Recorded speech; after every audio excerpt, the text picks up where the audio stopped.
Je pense que pour gagner les plus grandes courses, au vu du niveau, stratosphérique, des mecs devant et surtout dans une discipline en fait où le niveau la discipline se professionnalise, donc forcément le niveau augmente de manière incrémentale. Aujourd'hui, si tu veux clairement, aujourd'hui si tu veux gagner un UTMB, si tu veux même faire podium à une CCC, faut que tu sois prêt à mettre le clignotant au kilomètre 70. Parce que si tu fais une course en gestion, tu rates le premier wagon et tu reviens jamais. Pour moi, le niveau est tel que si tu veux gagner la course, il faut que tu sois prêt à la perdre. Bonjour à tous, je suis Guillaume Lalu et je suis ravi de vous retrouver dans ce nouvel épisode de Course Épique. Course Épique, c'est le podcast Running et Trail qui vous fait vivre dans chaque épisode une histoire de course hors du commun. Athlète émérite, coureur confirmé ou anonyme passionné, quand la légende d'une course et la destinée d'un coureur se rencontrent, c'est dans Course Épique qu'elle se raconte. Course Épique, c'est un nouvel épisode chaque mercredi, mais c'est également chaque lundi matin un extrait de l'épisode à venir pour bien démarrer la semaine ensemble. Nous avons donc rendez-vous 2 fois par semaine. Et si vous souhaitez suivre notre actualité au jour le jour et découvrir les coulisses du podcast, je vous donne rendez-vous sur notre compte Instagram courseepique.podcast. J'ai le plaisir de recevoir dans cet épisode Baptiste Chassagne. Véritable pépite du trail running âgé de 28 ans seulement, Baptiste a signé des résultats sportifs de haute volée ces derniers mois et ces dernières années, et notamment en ultra trail, un format qu'il a découvert tout récemment.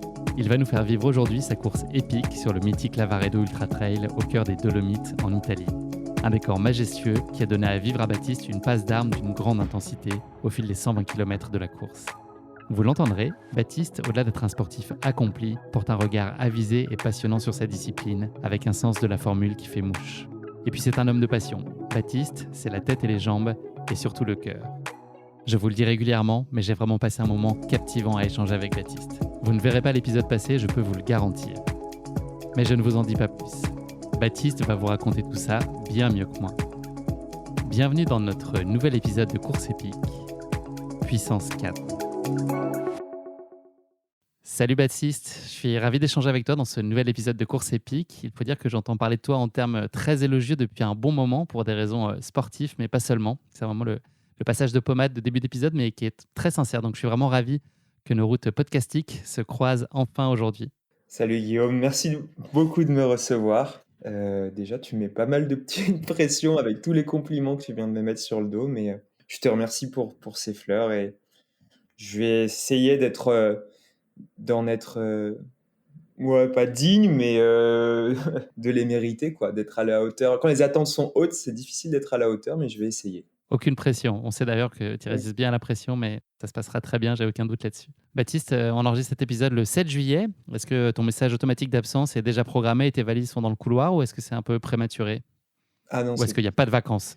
c'est totalement prématuré, au sens où, ouais, moi, le mois de juillet et notamment celui qui suit, celui d'août, c'est une période assez intense en termes d'entraînement, mais aussi en termes de boulot. Donc non, je suis pleinement actif, pleinement productif et pleinement attentif. Baptiste, on va commencer avec une traditionnelle question d'ouverture de ce podcast. Est-ce que tu pourrais te présenter en quelques mots à nos auditeurs sans tout de suite déballer toute la grande histoire sur la dimension sportive et course à pied, plus particulièrement ton parcours? Est-ce que tu peux nous en dire un peu plus de façon plus générale sur qui tu es? Je vais tâcher de faire preuve d'un esprit de synthèse bien trop rare. On me reproche souvent de faire un peu plus long que ce qui est prévu. Donc je m'appelle Baptiste Chassagne, j'ai 28 ans et je suis aspirant ultra-trailer pour le team Sidas Matrix. Et tu vis à Lyon? Alors je suis, effectivement, je vis pas totalement à Lyon, donc on va dire toute ma famille est originaire de Saint-Étienne. Moi je suis né à Lyon et je vis à Lyon. Du coup ça a développé une tendance un petit peu bipolaire, effectivement et une véritable affection pour cette course qui est ma course de cœur, la Saint-Élion forcément. Hem Et aujourd'hui, je suis dans un double projet. Donc, j'ai une petite agence de com, et en même temps, je suis sur un projet, de démarche professionnelle en trail dans le sport et c'est ce qui me fait vivre, en fait, la moitié de l'année dans un petit village tout plein de quiétude qui s'appelle Combloux, sur les balcons du Mont Blanc.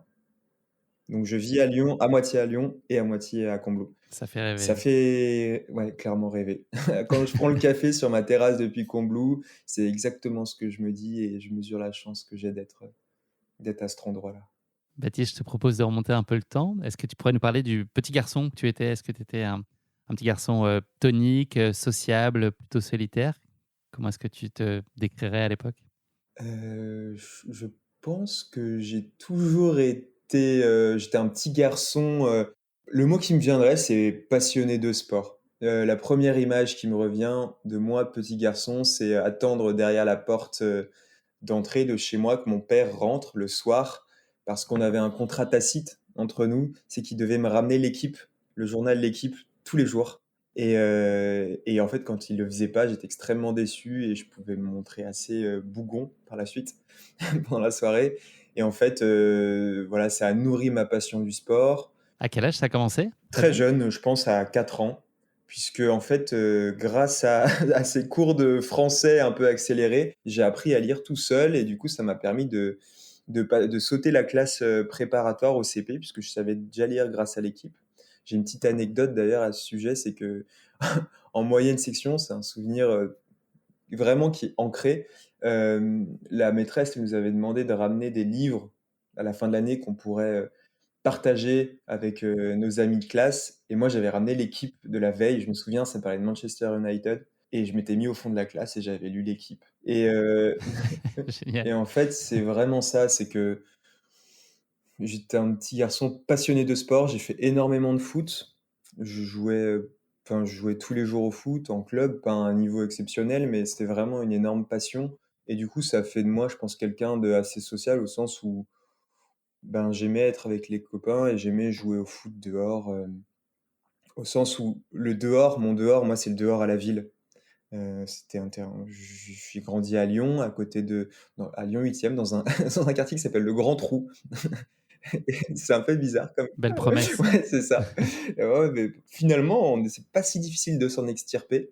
Non, moi, c'était un grand plein, ce Grand Trou, parce qu'en fait, c'était plein de rencontres, plein de bons moments voilà, ça fait de moi, je pense, quelqu'un de passionné de sport et assez sociable et vraiment dans une logique de sport d'équipe et qui aime jouer collectif, quoi. Et c'est comme ça que je me définirais en tant que petit garçon. Et cet intérêt, déclaré pour le sport, est-ce qu'il est aussi lié à enfin, beaucoup de choses que tu as vues, à la télé, que tu as vécues par l'entremise de ton écran? Ou c'est vraiment, aussi toi, et ton envie d'ouvrir la porte pour aller te chausser des baskets et d'aller, faire du sport dehors? Ou est-ce que c'est aussi hérité de moments un peu fondateurs et de belles images de sport qui t'ont marqué et qui t'ont, forgé cette culture et cette appétence pour le sport? Ouais, alors vraiment, moi, le sport, à la base, il est né, cette connexion au sport, elle est née par une connexion au ballon. Clairement, j'étais un grand fan de football. Mon père, il m'a amené dans les tribunes, du COP Nord à Geoffroy Guichard, j'avais 3 ans et demi. Sa carotte, en fait je pense qu'il avait pas de potes pour l'accompagner, lyonnais, du coup, il disait: «Bon, bah, alors je vais amener mon fils de 3 ans et demi» il m'amenait en échange d'un sandwich au saucisson que je mettais 90 minutes du coup à manger avec mes petites mains et ma petite bouche.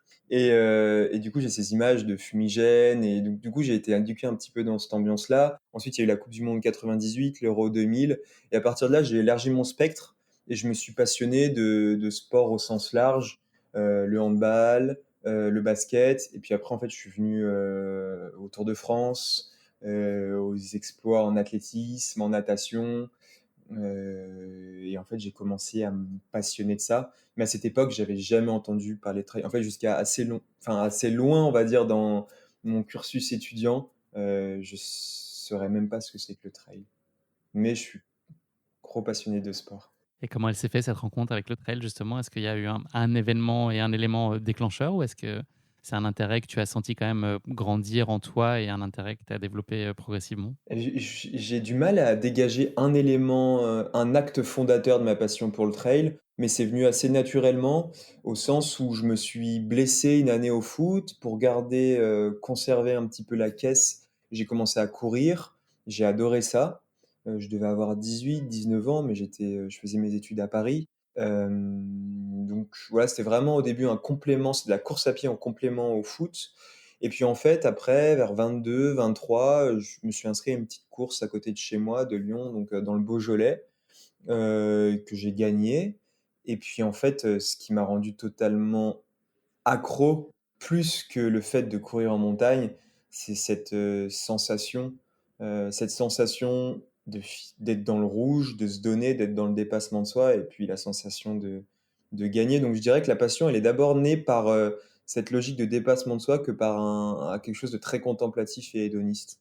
Cette victoire, ça a été une surprise pour toi? Est-ce que tu soupçonnais que tu avais, un potentiel, pour réaliser des jolies choses déjà? Ouais, c'était une surprise. Bah, c'était un trail que j'avais fait avec des chaussures de running, des Adidas, Boost à l'époque, un truc comme ça. Du coup, comme il m'avait vu arriver, sur la ligne d'arrivée, puis je courais avec un t-shirt en coton, hem enfin voilà, j'étais pas du tout, non, ouais, c'était plutôt une surprise. Après, je me souviens bien quand je me suis retrouvé devant, ouais, je suis dans une moi, j'aime gagner et au foot, c'était le cas, du coup, une fois que j'étais devant, j'étais pas surpris, la fleur au fusil. Je me suis dit: «Bah non, la perspective de franchir en 1 ligne d'arrivée se présente, autant la saisir» et du coup, c'est ce qui est arrivé et en fait, c'est cette logique de performance qui a nourri ma passion. C'est-à-dire que je me serais découvert un talent, pour un autre sport, peut-être que j'aurais bifurqué, vers ce sport-là et en fait, j'ai de la chance puisque je suis allé naturellement vers le trail et en fait, je me rends compte aujourd'hui, j'ai une deuxième lame de fond qui me passionne encore plus pour ce sport, au-delà de l'aspect purement performance, avec toutes ces valeurs et le cadre dans lequel on évolue. Donc, on va dire que j'ai pris une double claque en mode de passion pour le trail. Est-ce qu'à l'issue de cette course, tu t'es tout de suite projeté dans la prochaine, dans la suivante? Est-ce que ça t'a immédiatement ouvert un nouveau monde et puis cette envie encore à nouveau, bah, d'essayer de performer et puis, d'explorer cette nouvelle discipline? Pas dans une démarche de haut niveau ou même pas dans une démarche de performance parce que disons que la démarche de performance et de haut niveau, avant, je la mettais ailleurs, je la mettais dans mes études. Hem, j voilà, disons que je faisais mes devoirs comme je m'entraîne, aujourd'hui, avec beaucoup d'assiduité, un peu de besogne, et pour avoir en fait, des bonnes notes et pour avoir décroché un beau diplôme, pour pouvoir faire ce qui me plaît, plus tard et donc du coup, j'étais plus dans cette logique-là de performance et la course à pied, en fait, c'était plutôt quelque chose d'exutoire. Je suis pas mal parti à l'étranger dans le cadre de mes études, donc forcément, ça a fait fluctuer, mes entraînements et c'était pas du tout structuré donc franchement, au début, c'était vraiment, plutôt exploratoire et exutoire comme pratique. Cette, envie de performer, est-ce que tu l'imputes à toi, le faire pour toi? Enfin, c'est un sujet par rapport à toi-même ou est-ce qu'il y a aussi un truc de compétition, par rapport, aux autres personnes qui sont sur la ligne de départ ce jour-là? Ah, c'est une vraie bonne question et c'est quelque chose dont je cherche encore la réponse. Je pense que la clé, c'est de trouver un équilibre entre les 2. J'ai entamé la préparation mentale il y a 1 an. Ça a été vraiment un virage dans ma carrière et dans ma pratique, au sens où si depuis je suis beaucoup plus apaisé par rapport à celle-ci et en fait, la première question, c'était effectivement l'équilibre entre les motivations intrinsèques, ce qui me motive vraiment moi et les motivations extrinsèques, c'est-à-dire est-ce que je le fais pour les autres? Et je pense que oui, il y avait une part d'ego et qui est peut-être un petit peu trop, prononcée au début et que là, j'ai réussi à atténuer et en fait, je suis allé chercher via cette deuxième claque de passion pour le trail dont je te parlais, le fait d'être en montagne, le fait de faire des belles rencontres, le fait de passer des heures de kiff dehors, je suis allé chercher des choses un peu plus, profondes et liées à moi-même, par la suite. Donc aujourd'hui, c'est les 2 qui me motivent. Qu'est-ce qu'elle doit avoir pour toi une course pour être, réussie? C'est quoi les ingrédients indispensables? Je crois que une course réussie, pour moi, c'est une course dont tu franchis la ligne d'arrivée avec un sentiment, de plénitude et satisfaction qui est, très propre à toi, enfin très propre à soi-même. C'est-à-dire qu'il y a plein d'indicateurs objectifs qui pourraient te faire dire: «La course est réussie ou pas». Le chrono, le classement, les concurrents que tu as battus ou non, et en fait, je crois qu'une course réussie, c'est au-delà de tout ça, c'est tu le sens au fond de toi, en fait. Tu sais au fond de toi si, le jour J là, tu as délivré la cam correcte par rapport aux objectifs que tu t'étais fixés. Si c'est une course de prépa, bah, tu as été en phase avec ton schéma de course, tu as respecté ce que tu t'étais fixé et tu es content de toi. Si c'est une course à objectif, vraiment, tu as réussi à donner le meilleur de toi. Et voilà, en fait, je pense que c'est très personnel et on est tous capables, si on fait un petit travail introspectif, de savoir si ou non on est satisfait. C'est très personnel, puis ça peut être très variable selon la course. C'est aussi du cas par cas, Carrément. selon l'ampleur et la teneur de Ouais, l'objectif, assigné à chacune. oui, ouais. Oui, je suis carrément phasé avec toi. Petite pause, autodiagnostic classique, dans l'épisode. Est-ce que tu peux nous parler de ce que tu considères, être tes points forts, les sphères dans lesquelles tu as naturellement des facilités ou dans lesquelles, en tout cas, tu as travaillé et entrepris, pour en avoir? Donc que ce soit d'un point de vue physique et mental, qui est donc un sujet sur lequel tu travailles particulièrement depuis un an, ce que tu nous expliquais. Et puis, est-ce qu'il y a des sphères dans lesquelles tu vois, encore une marge de progression? J'imagine que oui. Est-ce que toi, ton idée, c'est, d'arriver finalement à lisser ces zones un peu sur lesquelles il y a encore un peu de chemin, ou c'est plutôt de capitaliser sur, les forces existantes? Si tu devais faire un choix entre les 2. Alors, je vais Ça fait plein de questions en une. ouais, mais j'ai tout bien noté, tout catégorisé. Alors en termes de qualité physique, je pense que mon avantage, il réside dans mon endurance de force, au sens où, je suis pas capable d'aller très vite en montagne. Par contre, je suis capable d'aller moyen vite longtemps. Je pense que ça, pour un ultra trailer, c'est une qualité assez fondamentale. Ensuite, en qualité mentale, je pense que je suis assez résilient et j'ai aussi une, bonne capacité d'analyse et de gestion de course. Hem, pour l'instant, j'explose assez rarement. Je suis plutôt le Pac-Man, mais ça, c'est certainement parce que je fais des courses en gestion et que je suis pas prêt, encore, à gagner les courses quitte à les perdre. Je mets pas all-in comme les grands champions. Et ensuite sur l'aspect, mes points travaillés, hem, j'ai entrepris la démarche de performance et la démarche athlétique assez tardivement et donc du coup, en fait, ça fait que toutes les bases de l'athlétisme pur et de la montagne pure, je ne les ai pas. Donc ce qui m'offre une marge de progression, mais ça fait que je pars de loin. Donc très clairement, bah, en termes de VO2, de foulée, même de technicité en montagne, c'est des points que je qualifierais pas de faibles, mais c'est des points vraiment qu'il faut que je travaille parce que je les ai jamais travaillés. Voilà, et en termes de qualité mentale aussi, où je pense que je peux m'améliorer, c'est sur cet aspect, c'est l'équilibre dont je te parlais tout à l'heure. C'est le fait de vraiment se recentrer sur soi et le pourquoi je suis là et pourquoi je le fais. Pour rebondir sur ce que tu disais, est-ce que tu crois que cette notion de all-in, elle est indispensable pour, imaginer gagner? Donc parfois perdre, mais imaginer gagner, il faut nécessairement faire ce pari-là et assumer cette part de risque? Je pense que pour gagner les plus grandes courses, au vu du niveau, stratosphérique, des mecs devant et surtout dans une discipline en fait où le niveau ben, la discipline se professionnalise, donc forcément le niveau augmente de manière incrémentale et bah, aujourd'hui, si tu veux clairement, aujourd'hui si tu veux gagner un UTMB, si tu veux même faire podium à une CCC, et ben, faut que tu sois prêt à mettre le clignotant au kilomètre 70. Parce que si tu fais une course en gestion, bah, tu rates le premier wagon et tu reviens jamais. Donc effectivement, il y a une punchline que moi j'aime bien, c'est take the risk or lose the chance. Bah, c'est exactement ça aujourd'hui. C'est pour moi le niveau est tel que si tu veux gagner la course, faut que tu sois prêt à la perdre. Sur les grandes courses. Après, sur des courses, aujourd'hui, il y a plein de petits trails régionaux et je pense que là, c'est pas forcément le cas. Tu peux faire plus des courses en gestion, mais sur les plus belles courses, aujourd'hui, c'est ma vision des choses, oui.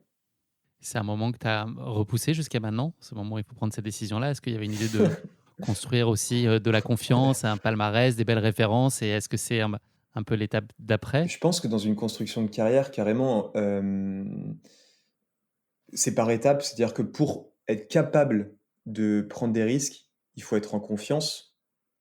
Il faut les prendre au bon moment et pour ça, en fait, pour construire la confiance, il faut déjà avoir réussi des performances qui te, qui t'offrent cette dynamique-là. Et moi, pour le moment, la Transgrande Canaria et le Lavaredo, c'est vraiment 2 étapes pour justement construire ce socle de confiance qui va me permettre, dans un futur proche, j'espère, de prendre plus de risques et de jouer ce all-in. Parce que quand tu vois un Pau Capel au kilomètre 70 du Lavaredo, quand tu le doubles, t'es content. Mais tu sais qu'en fait, lui, finir 5 ou 6e du Lavaredo, bah, il s'en fout. Lui, s'il vient, c'est pour la gagne. Et c'est ça que je trouve beau, c'est que il court pour la gagner et quitte à la perdre. Et un jour, j'aimerais être de cette trempe-là. Je pense à Pau Capel ou Lavaredo, mais à la Transgrande Canaria, il y en a eu, il y en a eu plusieurs aussi. À la CCC l'année dernière, mais là, c'était un florilège de favoris qui étaient partis plein de panache pour la gagne. Je pense à Luis Alberto, André Simone, Stian. Enfin, quand tu récupères ces mecs-là, t'es tout content, mais en fait, tu comprends que eux, ils n'ont pas fait la même course que toi. Et toi, tu es en phase avec l'idée de te dire que, en imaginant que l'ambition soit de jouer, la gagne et d'être premier, de renoncer, à quelques dizaines de kilomètres de l'arrivée parce que c'est pas la position qui t'est promise et que finir 4 vaut mieux pas la finir que finir 4, par Je exemple? pense pas. Alors, je dis pas qu'ils ont bâché parce qu'ils voulaient pas finir à une position qui est pas en phase avec leur statut. Ils ont bâché parce qu'ils étaient plus en mesure d'avancer et que physiquement, ils étaient. Quand j'ai doublé Estienne, il avait hyper mal au genou. Luis Alberto, il pouvait plus courir. Je pense juste qu'ils ont couru jusque la limite de leur corps pouvait les emmener et que ouais, ils ont joué avec cette limite-là. Et moi, ça fait que jusqu'à présent, du coup, mes ultras, je les finis pas non plus dans le rouge total parce que je suis pas prêt en fait encore à tout perdre. Parce que dans ma construction de carrière, moi, comme je t'ai dit en préambule, je me considère aspirant ultra trail runner. Donc, j'aspire à devenir un des meilleurs ultra-trailers du monde, mais je sais que c'est pas pour tout de suite et que du coup, ben, progressivement, je serai en mesure de prendre ces risques qui m'amèneront vers les plus belles performances possibles. On va faire un tout petit retour en arrière, sur ton parcours. Tu es, diplômé de Sciences Po. Mhm. Est-ce que tu peux, nous expliquer, et nous dire à quoi tu aspirais quand pendant ton cursus et à ce moment-là? Est-ce que l'orientation sportive, assez majeure qui a pris, ta trajectoire, même si elle n'est pas exclusive aujourd'hui, est-ce que c'est une surprise? Est-ce que c'est un rêve déjà que tu nourrissais et puis, bon, pour lequel tu as fait en sorte de lui donner corps? Oui, alors moi, je fonctionne beaucoup aux anecdotes et aux symboles et aux souvenirs. Je me souviens quand j'étais tout petit, ma grand-mère elle demandait tu veux faire quoi plus tard? Et j'avais dit bah je veux être sportif de haut niveau. Et enfin, je veux être un champion, un athlète. Enfin, je veux être un athlète, juste. C'est-à-dire, je veux faire du sport et rechercher la performance tous les jours et faire de ça mon focus principal. Et en fait, rapidement, avec mon piètre niveau en foot, j'ai compris que ce serait compliqué. Donc j'ai mis ça de côté et je me suis mis dans une démarche de performance dans les études pour aider ceux qui avaient le talent d'être athlète. Donc j'ai fait le cursus de Sciences Po parce que clairement je voulais bosser dans une institution comme le CIO ou dans une rédac comme l'équipe. Enfin voilà, bosser pour aider, développer ou valoriser des athlètes. Et jamais j'aurais pensé toucher du doigt un petit peu cette carrière-là. Même il y a 3 4 ans, c'était complètement. Enfin, j'y pensais pas, quoi. Aujourd'hui, tu nous l'as dit, tu jongles, entre ta vie d'athlète et ton activité professionnelle, dans le milieu de la com. Est-ce que, ce serait pour toi un scénario idéal à terme de te consacrer, à 100 à ta carrière sportive ou est-ce que tu as, fondamentalement aussi besoin de cet équilibre et que ça te nourrit, de façon, très complémentaire? Mmh, non, j'en ai besoin, tu vois? Je me dis: «Un bipède, il se meut sur 2 jambes» et ben, moi, je pense qu'un athlète, il se construit de façon équilibrée sur 2 projets et du coup, aujourd'hui, je suis parfaitement en phase avec ce double projet-là. Donc, j'ai envie de continuer dans cette perspective d'avoir mon projet professionnel 40 BPM et mon projet athlétique de performance en trail. Par contre, ce que j'aimerais bien, c'est de pouvoir lever le pied un petit peu pendant quelques années, pendant ce chapitre-là de ma vie, sur le professionnel, tout en gardant quand même un pied dedans, parce que c'est hyper important et épanouissant, pour pouvoir un petit peu augmenter le volume horaire consacré à ma passion pour le trail. Je pense pas que je m'entraînerais plus, mais peut-être un tout petit peu plus. Mais c'est surtout que je pourrais vachement plus capitaliser sur les à côté, comme la récupération, la nutrition, la prépa mentale, et puis la communication avec mes partenaires, et puis m'investir encore plus en fait auprès de cette communauté que j'adore. Merci beaucoup pour cette introduction, Baptiste. On va passer désormais à notre séquence de la basket Mhm. chinoise qui est revisitée depuis quelques semaines. Donc j'ai 3 questions à te poser dans ce Pourquoi c'est cadre-là. revisité? Parce qu'il y a des problèmes d'approvisionnement depuis l'Asie. Ouais, depuis la Chine. Ouais, ouais, exactement, c'est ça. Donc j'ai été contraint, j'ai plus de stock, donc j'étais obligé d'aller Du coup, chercher c'est une basket un autre. chinoise made in France. Exactement, voilà. On est plus proche là questionnaire de Proust que du portrait chinois. Ça a un petit peu évolué. Donc la première question de cette basket chinoise proustienne, est-ce que tu pourrais nous parler d'un moment qui a changé ta vie pour toujours? Oui, donc ce moment-là, c'est la rencontre avec Thomas Janichon et Simon Gosselin, les deux cofondateurs du team Sidas Matrix. Pourquoi ce moment? Parce que je pense que c'est le point de bascule vers ma démarche de performance en trail. En fait, c'est via leur rencontre que j'ai pris conscience de mon potentiel et en fait de mes envies d'orienter ma vie autour de ce projet-là. Donc c'était en 2018 à la création du team et en fait ils m'ont fait découvrir le sport de haut niveau. Ils m'ont pris la main et ils m'ont amené dans le sport de haut niveau et je pense qu'aujourd'hui ben ça a changé ma vie. Deuxième question de cette basket chinoise, est-ce que tu pourrais nous parler du talent que tu aimerais le plus avoir? C'est très ouvert, hein, c'est pas nécessairement dans la sphère sportive. Alors mes colocs, ils citeraient certainement un don pour la cuisine que j'ai pas forcément. Mais moi, je vais citer l'oisiveté, et je pense à mon frère, parce que donc lui, il est en études de médecine, il est en septième année, et il se met des missions, il bosse aux urgences en tant qu'interne, et du coup, c'est très intense, et il a cette capacité ensuite à déconnecter et à dégager une sensation d'apaisement et de sérénité dans le fait de se reposer que moi j'ai pas. C'est-à-dire que moi je suis toujours, j'ai théorisé ça comme de la productivité. Je pense que j'ai un besoin tout le temps, je dois produire, donc je dois produire un effort intellectuel, un effort physique. Quand je vais m'amuser avec des potes ou je veux passer un bon moment en famille, il faut que je produise de l'amusement ou de l'épanouissement ou du repos. Et en fait, j'ai du mal parfois à débrancher. Et ça, je trouve que c'est un vrai talent. Un talent qui s'apprend, heureusement. Donc, Tu euh, progresses dans le dans domaine? l'oisiveté, ouais, c'est ça. Enregistrer un podcast, ça rentre dans cette case-là ou pas? C'est un moment Ben, oisif? Ou est-ce qu'il va falloir que tu compenses après c'est ça. l'heure et demie qu'on va passer Bah là, je vais ensemble? te demander une petite pause pour pouvoir aller faire des pompes, ouais. Non, non, en vrai, si, non, j'arrive de plus en plus parce que je sens que derrière, je suis plus épanoui et j'arrive plus à être entier dans le moment que je vis, ouais, effectivement. Et donc là, je prends du plaisir. J'ai un peu le même problème, je t'avoue. Ben, si tu veux, Ah bah, sur d'autres sphères, c'est pas la pratique sportive à haut niveau qui m'accapare, mais bah, notamment avec le podcast, j'ai du mal à couper à plein de ben, du moments. coup, c'est peut-être. Quand on est engagé dans un projet, ouais, c'est difficile, malgré la vie de famille, et Donc cetera. toi aussi, tu as la productivité. Ouais, je sais pas me poser, ça n'existe pas. Dernière question de cette basket chinoise, est-ce que tu pourrais nous parler de l'accomplissement qui t'apporte le plus de fierté? Donc ça peut être un moment particulier ou une notion plus générale.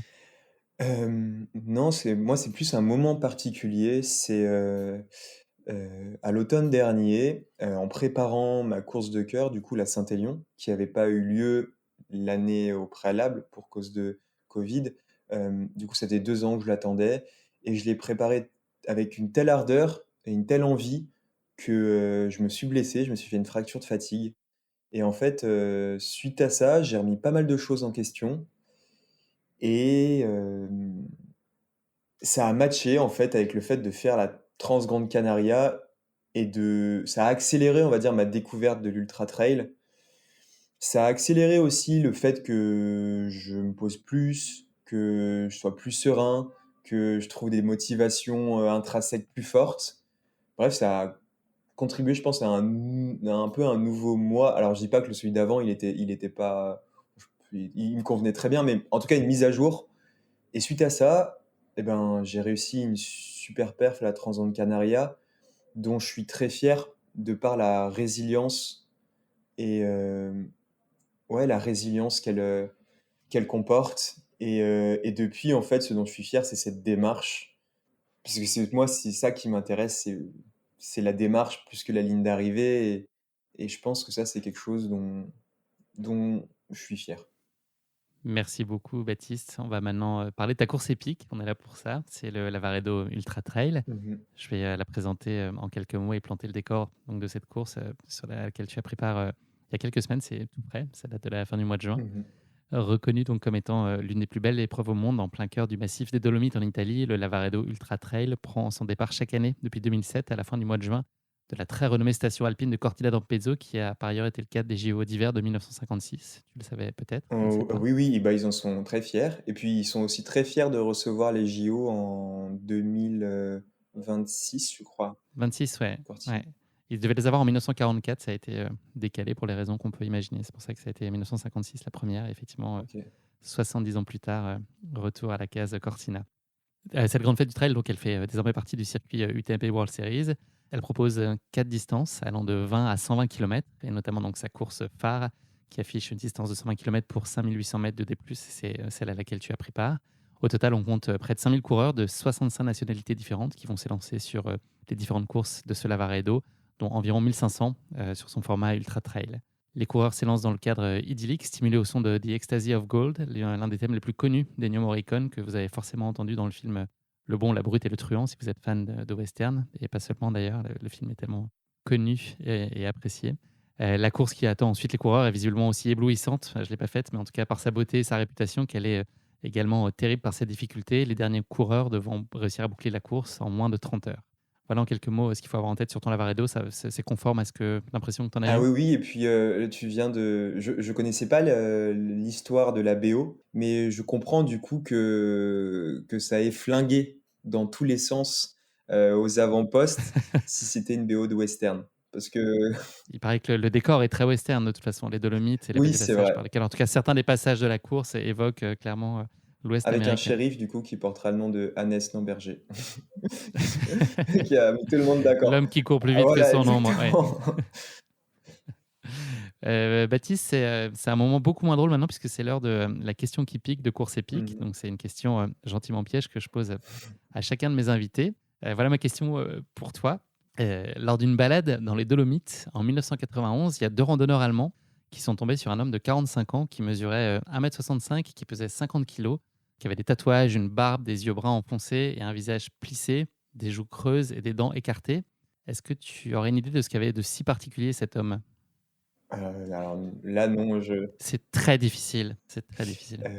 je donne ma langue à l'animal que Tu tu souhaites. Je sais pas. OK. Et bah, c'était une momie, Ok. figure-toi.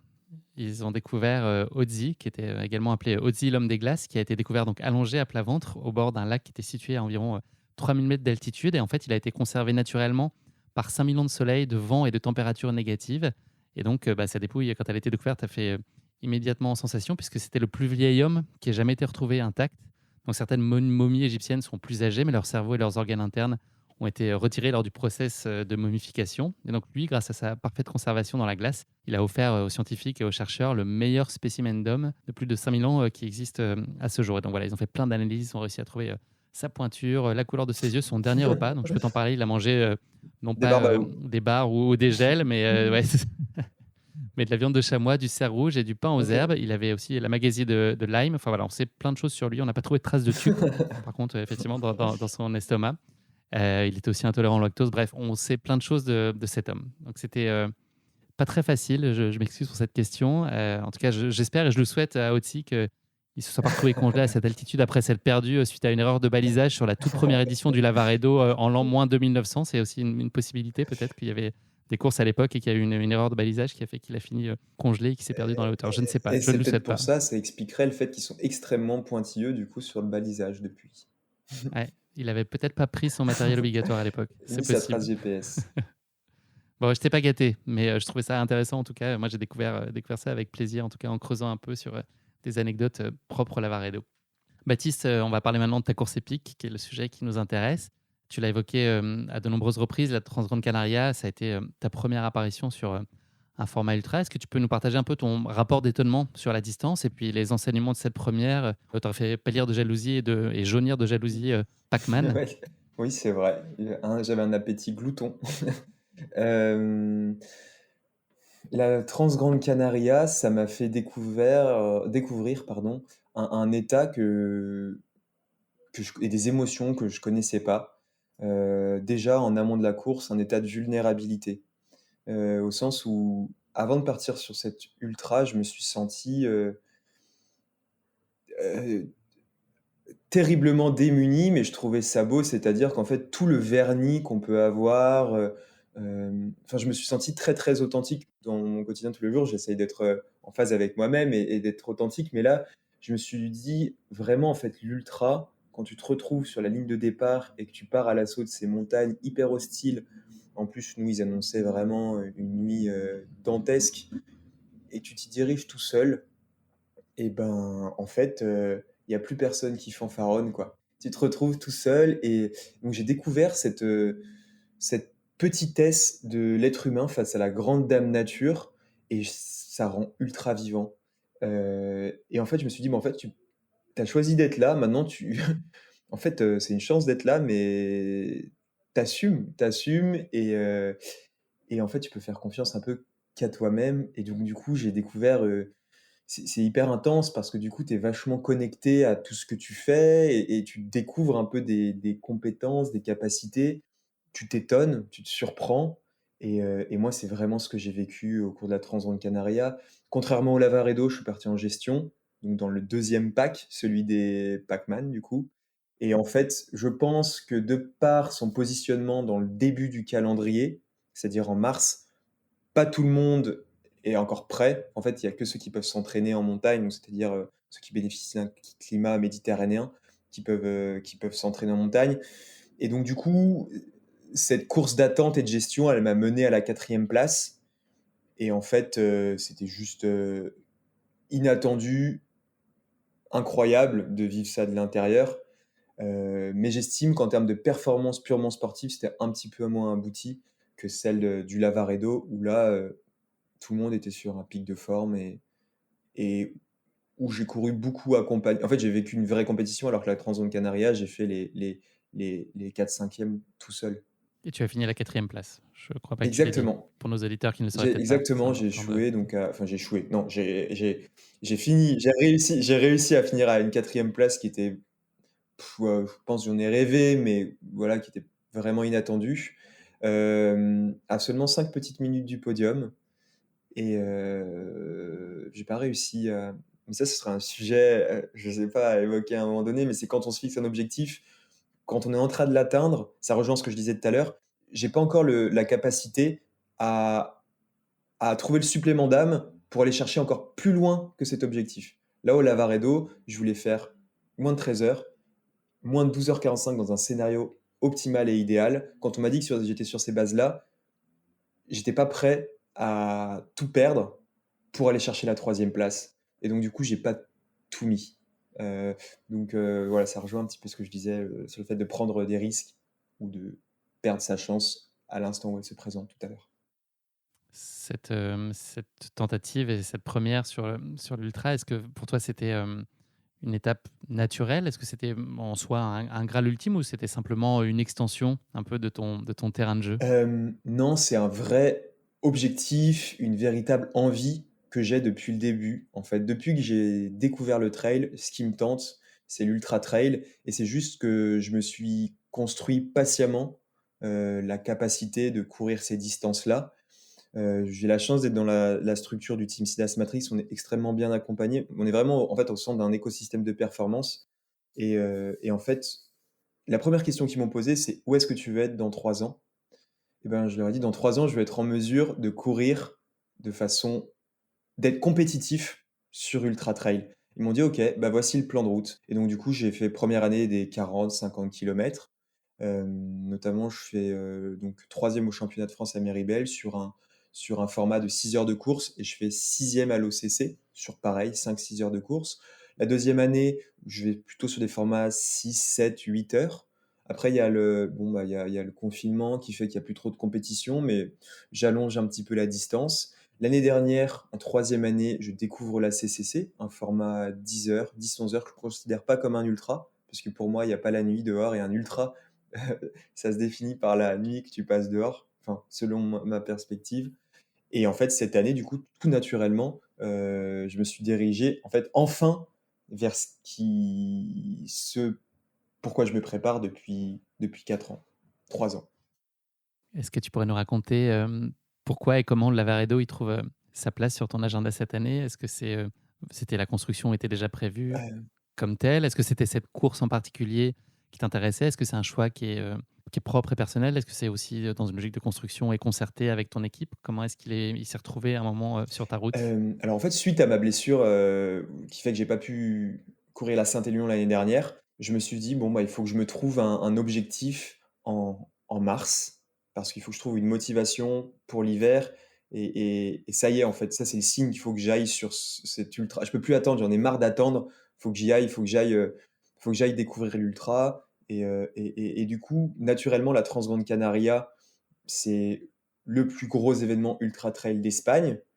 Et puis je me suis dit: «Ah bah tiens, est-ce que j'irais pas aussi courir le plus gros événement ultra trail d'Italie, pour finir par le plus gros ultra trail, enfin l'événement en tout cas, le plus gros en France, et boucler un petit peu la boucle de ces pays qui sont finalement le berceau, de notre discipline, c'est-à-dire l'Espagne, l'Italie et la France». Et donc du coup, j'en ai fait mes 3 objectifs de saison, parce que ça matchait parfaitement. Un objectif, en mars, un mois et demi pour vraiment récupérer, mai-juin pour se préparer pour le Lavaredo en Italie, et puis en fait à nouveau pareil, 2 mois pour se préparer pour la CCC. Donc en termes de planning, d'envie et de symbolique, ça matchait parfaitement.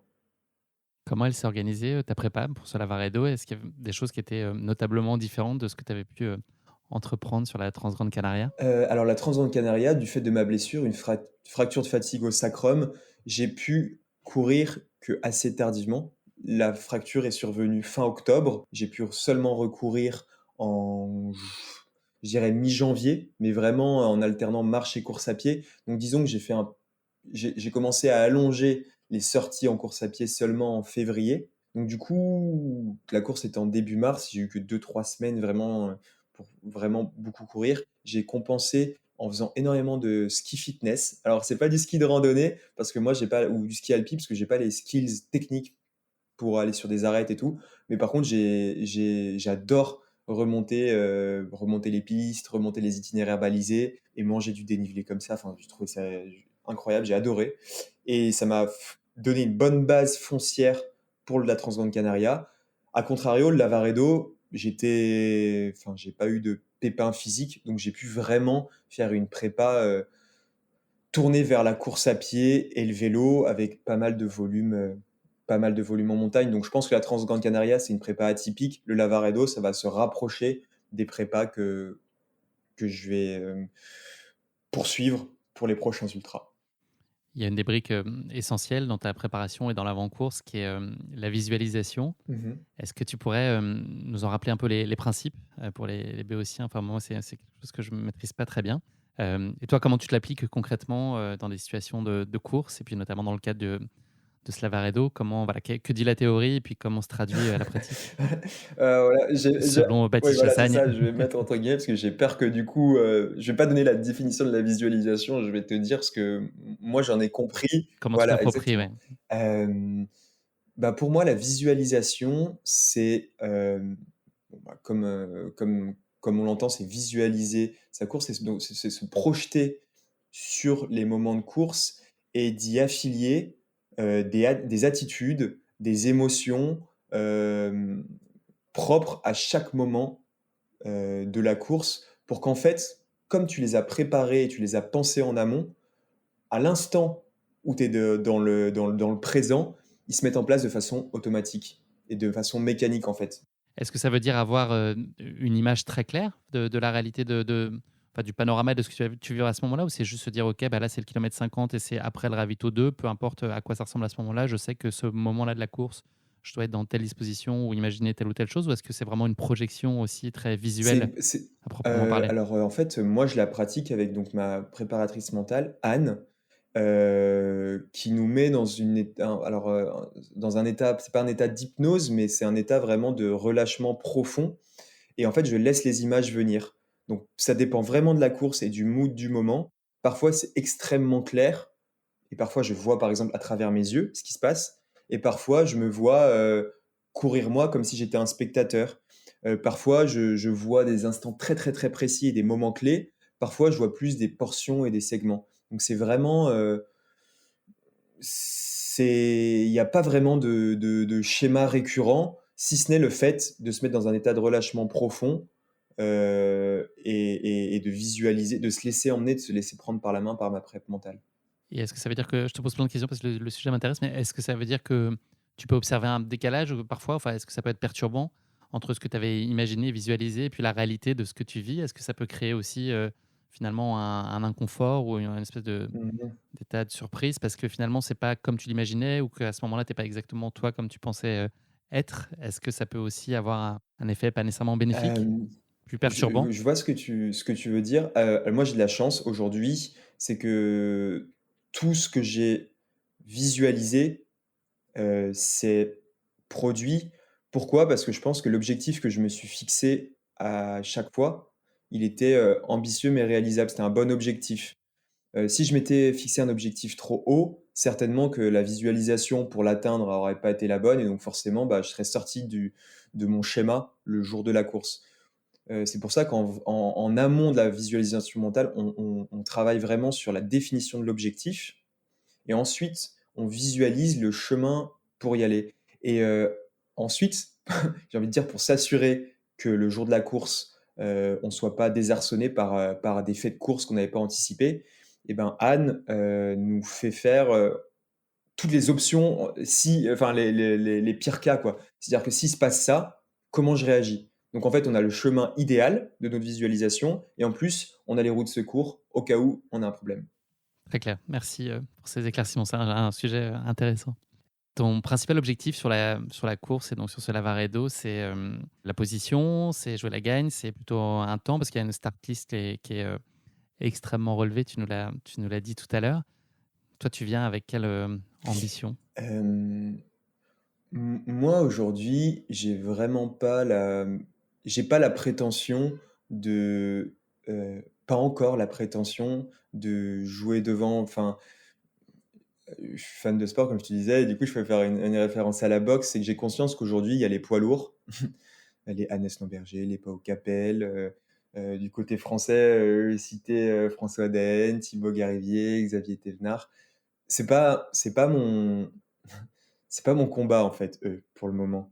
Moi je suis plutôt chez les poids mouches pas les poids plumes, les poids mouches. Avant j'étais poids plume, maintenant j'ai fait un peu de PPG.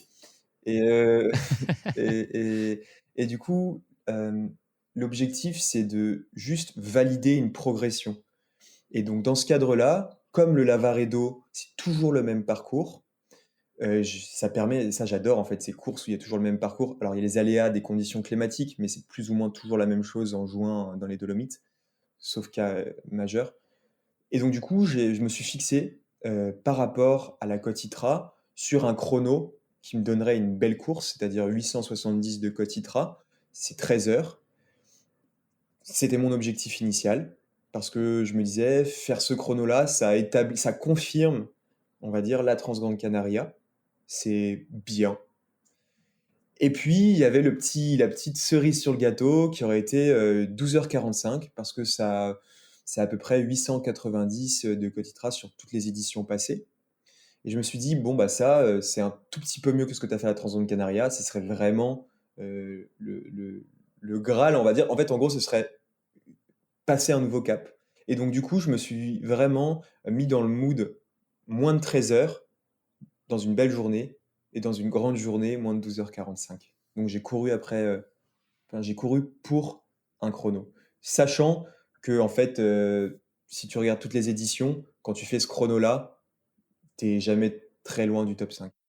Ta stratégie, elle était donc principalement guidée par cette idée de temps ou est-ce qu'il y avait d'autres éléments que tu avais intégrés, peut-être notamment quand même cette idée de suivre un groupe de tête et de te mêler quand même à cette bagarre-là dès le début? Oui, exactement. J'avais, ma stratégie, donc c'était le temps et ma volonté, c'était de passer un tout petit cran supplémentaire en termes de prise de risque par rapport à la Transgrande Canaria où j'étais rapidement monté dans le deuxième wagon, au bout de 2 heures. Là, je me suis dit: «Allez, je vais essayer d'aller un petit peu plus loin avec les champions pour juste voir». En fait, c'est hyper intéressant de courir avec eux, de voir comment ils agissent, voir, ce qu'ils font.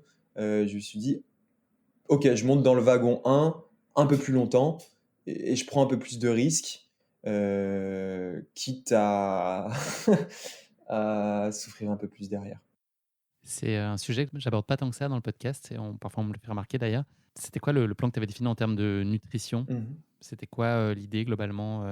J'imagine que tu avais aussi bien structuré tout ça? Oui, c'est en fait, le team, c'est pour ça que je dis que c'est vraiment génial. C'est vraiment une structure de performance. Donc on est au centre et ils nous mettent des ressources à disposition et dans ces ressources, on a un jeune nutritionniste, un jeune talent qui s'appelle Jocelyn Guyot, qui,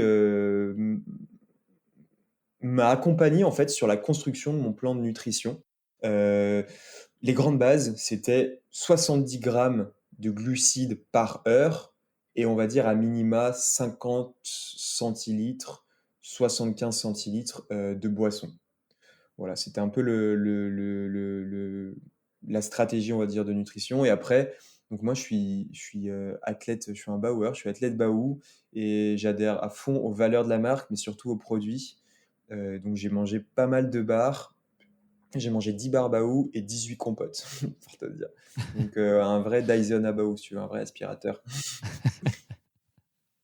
On parle de toi, tu as évoqué cette idée de structure. Est-ce que tu peux nous parler de ton entourage? Donc il y a l'équipe et puis il y a aussi, la famille qui est, venue avec toi, Ouais, qui t'entoure. moi je crois que ça, c'est ma plus grande chance et ma plus grande force.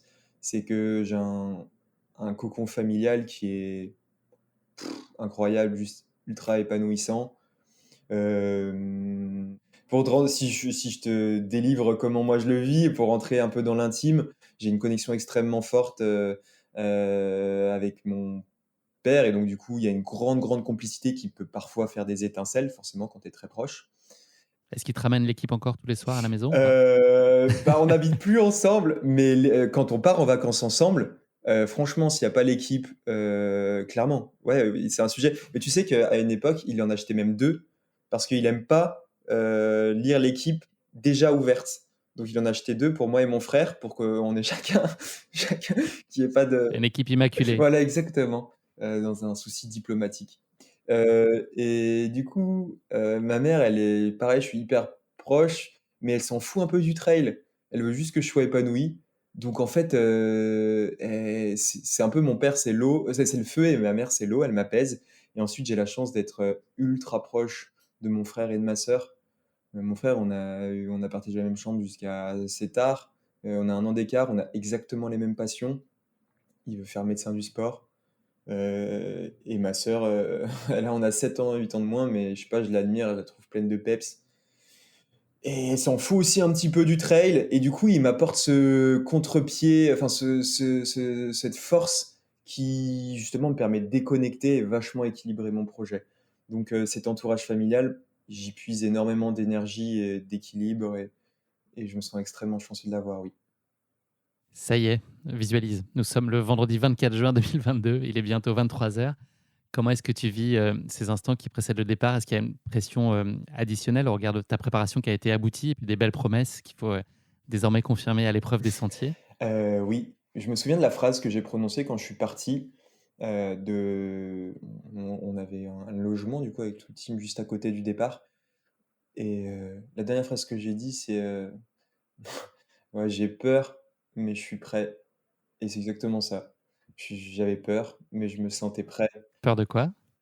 Bah, je me sentais vulnérable. Quand tu pars tout seul en montagne, qu'ils annoncent, des grosses variations de température sur un terrain qui vient d'être humidifié par pas mal d'orages, c'est hostile. Enfin, c'est beau, mais la montagne, c'est hyper hostile, d'autant plus la nuit, d'autant plus quand tu essayes d'aller vite en montagne. Enfin, ouais, c'est peur aussi peur de me décevoir parce que ma préparation avait été bonne et donc ça rejoint ce que tu disais, quand ta préparation elle est bonne, bah, tu as un petit cran de pression supplémentaire parce que tu te dis: «J'ai les armes pour lutter aujourd'hui, j'ai les armes pour faire quelque chose de bien», donc en fait, j'ai la pression de bien les utiliser, heu et donc du coup, j'avais cette peur-là, mais en même temps, j'étais prêt. Ma préparation, elle avait été bonne, elle avait été épanouissante et j'avais le sourire. Je m'apprêtais à faire ce que j'aime le plus au monde, c'est-à-dire courir longtemps en montagne, donc franchement, c'était un chouette moment cette ligne de départ. J'avais le sourire sur la ligne de départ. Baptiste, je te propose d'ouvrir donc le premier grand chapitre de la course et quand je parle de grand chapitre, ce n'est ici rien de moins que les 42 premiers kilomètres dont il s'agit. Tu fais donc, le choix de te lancer dans un début de course à un rythme, soutenu donc l'idée, est très claire d'emblée, c'est, t'accrocher, à la tête de course. Oui, alors pas l'idée, la volonté, c'est celle-ci, mais c'est pas non plus, heu, je garde quand même un petite capacité d'ajustement. C'est-à-dire que si je vois que ça me met vraiment dans le rouge, je vais pas suivre non plus. C'est-à-dire que j'accepte de suivre le peloton des favoris dans la mesure où je reste dans la zone dans la zone orange, sans franchir le no man's land de la zone rouge, dont on revient jamais ou très difficilement et donc du coup, ça m'amène, au kilomètre, effectivement, jusqu'au premier ravitaillement, assisté, au kilomètre 42, au bout de 4 heures d'effort et au début, les 2 premières heures, je suis pas mal, je suis bien. Bon, je sens qu'on avance quand même, mais je j'ai pas l'impression de partir si vite que ça. C'est plutôt entre la deuxième et la quatrième heure où en fait, j'ai compris en fait comment les meilleurs, ils courent en ultra. C'est qu'ils partent à un rythme, un tempo soutenu, mais c'est qu'en fait, ils lèvent jamais le pied, quoi. Et en fait, ils ont tendance à appuyer sur la pédale et en fait, ça va crescendo et en fait, on était 15 au bout de 2 heures, ouais, peut-être 20 au bout d'une heure, 15 au bout de 2 heures et en fait, plus ça avançait, plus le groupe, il s'égrenait et le train dont je parlais, il perdait des wagons et donc du coup, moi, je me mets dans un objectif d'arriver au premier ravitaillement avec eux, avec les favoris, et ensuite de voir, d'aviser, et ensuite d'entrer dans ma course. Je me dis, ok, de toute façon, tu es monté dans le train maintenant, t'assumes, et on va jusqu'au premier ravitaillement et on verra. Et en plus, là, du coup, on arrive à 10 à un point d'eau où justement il n'y avait pas beaucoup de bénévoles. Et ils n'avaient pas prévu ça, en fait. D'habitude, je pense que ça arrive plus au compte-gouttes. Et donc, du coup, on se rue tous sur les bouteilles d'eau pour vite tous remplir. Moi, j'ai pas l'expérience, donc j'arrive le dernier du groupe. Sachant que tu étais à sec depuis la dernière C'est heure en plus? exactement, j'avais mal fermé ma gourde. Et donc, du coup, en fait, c'est là où tu apprends les choses. C'est-à-dire que la prochaine fois, je sais qu'il y a un ravitaillement à un point d'eau. Je sais que si on arrive en groupe, je fais l'effort pendant 1 minute pour me positionner et être le premier à arriver à ce point d'eau. En fait, c'est que des petites choses comme ça et je suis content de les avoir expérimentées parce que à l'avenir, je les mettrai en place. Et donc là, j'arrive au ravitaillement numéro 1 et là, je suis quand même déjà pas mal, je suis un peu amoché quand même, je pense. Et du coup, je le vois, j'ai pas de glace ni de miroir, mais je le vois dans le regard de Thomas, parce que je vois qu'il est assez inquiet et il se dit: «Ah ouais», en fait, j'ai un syndrome de Raynaud en plus, donc j'ai très froid aux mains. Il faisait entre 0 et 5 degrés, il y avait un peu de vent, il pleuvait et du coup, moi, je peux rien faire avec mes mains quand il fait ces températures-là, donc j'ai du mal un petit peu à m'alimenter. Bref, je vis un moment un peu compliqué et à partir de là, je me dis: «OK, je vais rentrer dans ma course et je vais faire ma course de gestion et on verra». Tu prends le temps de te changer parce que tu redoutes un peu, justement, un petit coup de froid en haut du col, Trecime, c'est ça? Oui, Et c'est ça. C'est exactement ça. Je pense qu'en ultra, il y a pas mal d'erreurs. C'est marrant, moi, je suis un peu nouveau dans cette discipline, mais je préfère prendre 2-3 minutes supplémentaires au ravitaillement plutôt qu'en fait d'aller au casse-pipe, parce qu'il va faire super froid là-haut et parce que j'aurai pas suffisamment à boire et pas suffisamment à manger, quoi. Tu repars, de ce ravito avec un partenaire de course qui est bien connu de ce podcast et qui, pour l'occasion, n'était pas encore dans son bain, en la personne de Mathieu Blanchard.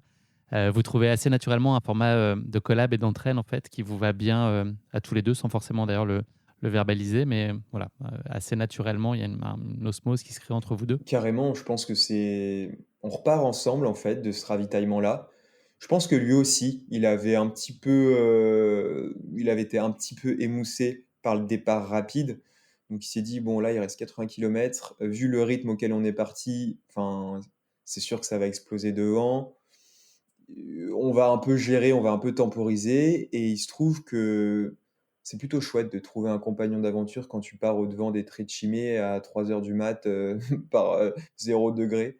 Donc je pense que c'est un peu, on a été tout contents de trouver un bon compagnon de fortune ou d'infortune, ça dépend de ce que tu moi, c'était plutôt un compagnon de fortune et Ça apporte quoi? C'est un truc presque irrationnel? Enfin, c'est, de la sécurité, c'est, de la motivation? Ça qu'est-ce que ça vient apporter quand c'est parfois notamment, ça pas verbalisé, pas forcément exprimé, le fait de savoir que tu es avec quelqu'un qui est aussi potentiellement, un rival avec, les guillemets qu'il faut, mais c'est voilà, c'est qu'est-ce que tu quel bénéfice je crois t'en que tu as tires? cité le mot, c'est sécurisant, pour plein d'aspects. C'est sécurisant sur l'aspect purement hostilité dont je te parlais tout à l'heure. Partir à 2 en haute montagne, puisqu'on allait franchir, on allait monter jusqu'à 500 mètres, voire même peut-être 2000, ouais, non, 2 500 mètres d'altitude.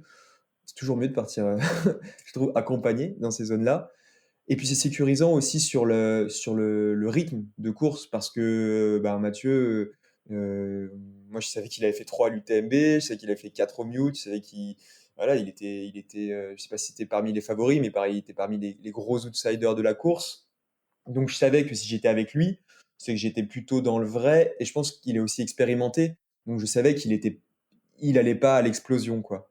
Donc du coup, et puis C'était un bon marqueur super pour marque toi. et puis cerise sur le gâteau, c'est que c'est un Français, on était peu de Français sur cette ligne de départ et je me retrouve, je pense dans les 20, favoris, on va dire, au ranking, on était 2 Français et en fait, on se retrouve, ensemble, enfin, disons que c'était plutôt un fait de course favorable, et un petit clin d'œil que moi j'ai pris comme un truc un peu positif.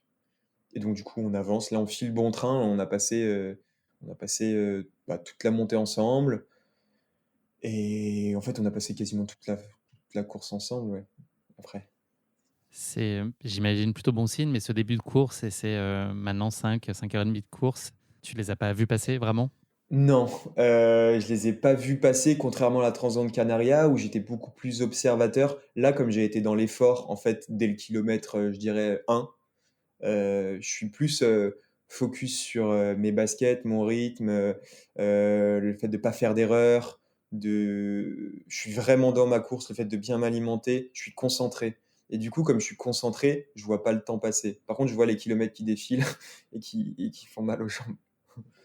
Les signaux, ils continuent d'être, favorables sur ce début de course alors que vous abordez la descente depuis, près de Chimay. Puis c'est aussi, un passage de nuit, donc tu peux compter sur l'aide de Mathieu, mais pas seulement de lui, mais aussi, de son matériel et puis notamment de sa lumière, Mmh. puisque, toi, tu as eu un souci avec ta frontale. Est-ce que ça soulève des difficultés particulières? Est-ce que ça te fait puiser plus et enfin, le fait de redoubler d'attention sur le terrain parce que tu vois, tu dois jongler avec le matos de Mathieu qui est, à tes côtés. Est-ce que ça rend les choses plus complexes et ça te bouffe un peu d'énergie et d'attention? Oui, forcément, mais ça développe, des compétences aussi. Enfin, moi, mon coach Simon, il me dit toujours que le trail, c'est un sport d'adaptabilité et en fait, je me suis dit: «OK, ça, c'est un fait de course, faut que je m'adapte». Hem Et puis, en plus, j'avais un peu de chance, c'est que le soleil se levait vraiment, donc c'était de la pénombre, c'était l'aube, c'était la pénombre de l'aube, donc on commençait à bien voir.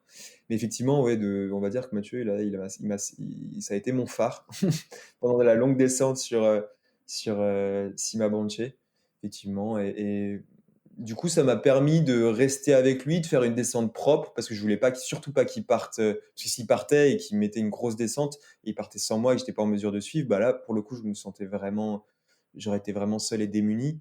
Donc, ça m'a forcé à maintenir un tempo et non, je l'ai transformé, je pense, en opportunité. Il y a ensuite un passage clé qui s'offre à vous entre les kilomètres 60 et 67, qui est une partie très roulante du parcours sur laquelle vous filez à très très bon train. Oui, c'est la seule partie du parcours que j'avais repérée en amont, en étant arrivé à J-3, parce que Camille Bruyat, qui a gagné la course l'année d'avant, fait fonctionner la solidarité stéphanoise et elle m'avait envoyé un petit message de conseil ou de me méfier du froid et des variations de température. C'est vrai que j'ai très froid trichimé, mais surtout d'en garder sous le pied pour cette portion de 7 km de plat sur une piste de gravel en fait. Donc faut s'imaginer vraiment un grand chemin très large, carrossable, très propre, à 2-3% de moyenne, donc qui monte quand même et qui en fait n'en finit pas. Et je savais que là, ceux qui étaient partis trop vite, ils allaient être punis parce que, enfin, ils allaient être sanctionnés parce que en fait, quand tu peux pas courir sur ces parties-là, bah tu perds énormément de temps. Moi, j'avais regardé un peu les temps de passage des années précédentes. Il courait à 12,5 km/h sur cette portion-là. Et là, je vois qu'avec Mathieu, on est plutôt aux alentours de 13,5. Et puis, je sens que ça va bien et que moi, je retrouve vraiment de l'énergie. Vous arrivez donc après ce tour de force au deuxième gros ravito qui est au kilomètre 67. Est-ce que tu peux nous dire un peu comment tu te sens à ce moment-là? Et puis c'est aussi, comme à chaque point de passage, un temps d'échange privilégié, notamment avec Thomas, ton team manager. Est-ce que tu peux nous raconter aussi quel impact ça a là, quand on a quelques heures de course dans les pattes, ces moments-là, ces discussions? Est-ce que ça apporte un élan et un souffle vraiment très tangible? Est-ce que ça a un reboot aussi mental très fort? Ah ouais, ouais, on les attend en fait avec impatience. Moi, je découpe mes courses en fait en fonction de ces moments-là. C'est-à-dire, premier chapitre, c'est toute la partie où je vais être seul. Deuxième chapitre, c'est toute le deuxième portion où je vais être seul. Et en fait, j'avise en fonction de enfin, de tous ces segments. Et donc, du coup, là, si ma banchée, kilomètre 67, c'est considéré comme le Courmayeur, on va dire, du Lavaredo. C'est le point de bascule où on va dire qu'une grande majorité des favoris peuvent mettre le clignotant parce que ils savent que ce qui reste derrière, c'est encore hyper copieux et qu'en fait, ils vont pas atteindre le niveau de performance aujourd'hui qu'ils espéraient. Donc, ils arrêtent. Et c'est exactement ce qui se passe, puisqu'il n'y a pas au Capel qui arrête à ce moment-là. Moi, je vois ça. Je vois aussi Thomas qui me donne les infos, qui me dit que j'ai 12 minutes d'avance non, 8 minutes d'avance, 12 minutes en arrivant et 8 minutes en repartant du ravitaillement sur mon temps de 13 heures. Donc, je suis plutôt vraiment dans un bon schéma de course et ça me galvanise. Donc, je prends mon temps, je change de chaussures parce que je sais que si je le fais pas maintenant, je le fais pas après. Donc, je prends le temps de changer de chaussures et je repars 1 minute, on va dire, derrière Mathieu. Mais donc, je me ravitaille de glucides, de lipides, de minéraux, de tout ce que tu veux. Mais je me ravitaille aussi de bonnes ondes parce que bah, là, il y a mes potes du team qui sont là. Lucie Germain, Noé Roger, Simon Pacard, Alexandre Diol. Et en fait, ils me mettent le feu. Enfin, moi, en gros, j'ai l'impression que là, ça y est, je rentre dans Anfield Road ou genre Geoffroy Guichard et que tu vois, ils chantent You Will Never Walk Alone. Bah là, j'ai compris qu'aujourd'hui, j'allais pas You Will Never Trail Alone, quoi. Et ça me donne de l'énergie et je repars. Et là, je me dis, ok, là, la course, elle peut commencer. Tu repars, petite info classement, là, tu repars à la 11e place donc de ce ravito. Tu l'as dit, les dispositions à la fois endogènes et exogènes, le contexte est totalement favorable. Le jour se lève, après une période de pluie pendant la nuit.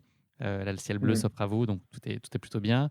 Assez rapidement, tu as la peau de Pau, puisque tu dépasses Pau Mm. Capel très rapidement après ce ravito. Et Mathieu, lui, a fait un pit stop un peu plus court que toi. Donc, il t'ouvre la Il a voie. dû regarder Formula One sur Netflix. Il, il a fait ça vite.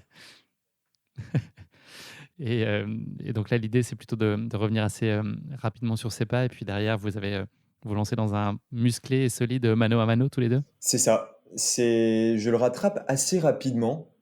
Bon, je fais l'effort quand même. Là, j'appuie un peu et je le rattrape assez rapidement, alors qu'il avait, je pense, une bonne minute d'avance. Et là, je me dis, ok, donc faut que quand je le dépasse, à, je dirais, 50 mètres de le dépasser, je récupère un petit peu, j'attends un peu comme comme un fauve qui va manger sa proie et je me dis: «Je mange bien» et là, quand je le double net. Comme ça, il s'accroche pas et c'est ce que je fais. J'ai l'impression Mais c'est mal connaître oh Mathieu ouais, Blanchard. exactement et là, il s'accroche et là, je me dis: «Oh là là» et il va me contre-attaquer ou quoi, donc je continue à appuyer. Puis je sens qu'on avance quand même et au loin, on voit, André Rodrigues, le Portugais, qui est en train de vomir, qui est donc pas très bien et on double aussi Perret-Aurel, qui est en train de marcher sur le plat et donc je me dis: «En fait, c'est là où je switch et à nouveau je prends enfin, on va dire l'accompagnement de Mathieu comme une opportunité». Je me dis: «En fait, c'est pas quelqu'un que tu vas avoir sur le porte-bagages et que tu vas tirer, c'est quelqu'un qui va te souffler dans le dos et qui va t'empêcher de lever le pied».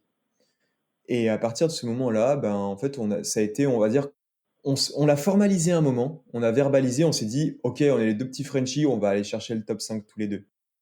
Mais à aucun moment, on a commencé à s'entendre sur se dire, «On voit le top 5, on s'arrange ou quoi». Non, en fait, on se mettait quand même des grosses attaques dès qu'on pouvait, mais on savait, j'ai envie de dire, il y avait une sorte de contrat tacite en se disant: «En fait, ce gars-là», donc Mathieu pour moi et Baptiste pour lui du coup, il peut me permettre de faire une bonne course. C'est une sorte de rivalité, complicité, comme j'en avais jamais en fait connu en course, donc du coup j'ai pris cette expérience-là. Devant vous, se profile désormais ce que tu avais identifié comme le juge de paix de la course, le col d'Eubos, qui est au kilomètre 80. Qu'est-ce que tu avais comme botte dans ton escarcelle pour en prendre la mesure? Heu, Tu avais ouais, préparé le coup? j'avais préparé le coup, je m'étais dit dans ma visualisation, ce qui a fonctionné, c'est que c'est le momentum de ma course, c'est un moment clé. Si j'ai une cartouche à mettre dans le barillet, c'est là qu'il faut que je la mette et heu et en fait, c'est une longue montée d'1 heure et demie, hem et du coup, j'avais dans l'optique vraiment là de me mettre en mode combat et de faire la plus belle montée possible et vraiment de jouer ma course sur cette ascension et Mathieu, il lâchait toujours pas. Mais finalement, moi, je vois que j'avance. On rattrape assez rapidement le sixième et le cinquième. Et donc là, on se retrouve 4 et 5. Et à partir de ce moment-là, moi, je sens que je peux basculer vers, vraiment, la course épique.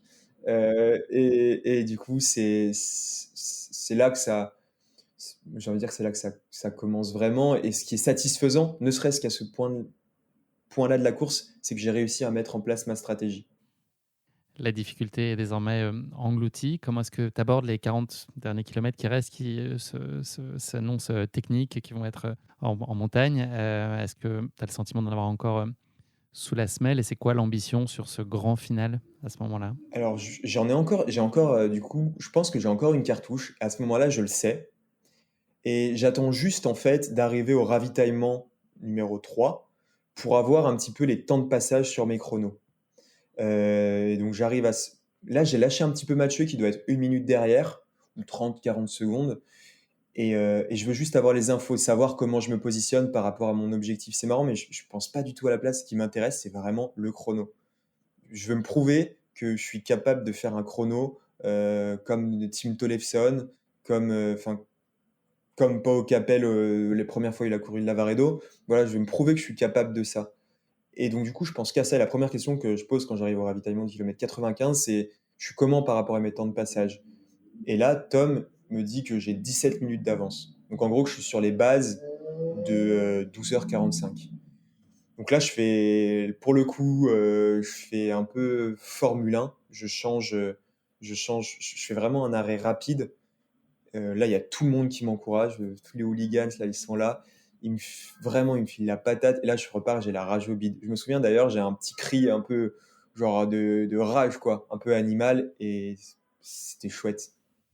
Tu t'élances donc pied au plancher. Alors, c'est pas l'objectif, la position, mais la réalité des choses, c'est qu'il y a quand même un coureur chinois, Chen, pour ne pas le citer, qui est en troisième position et qui est pas très loin devant, qui est à 4-5 minutes, je crois, à ce moment-là.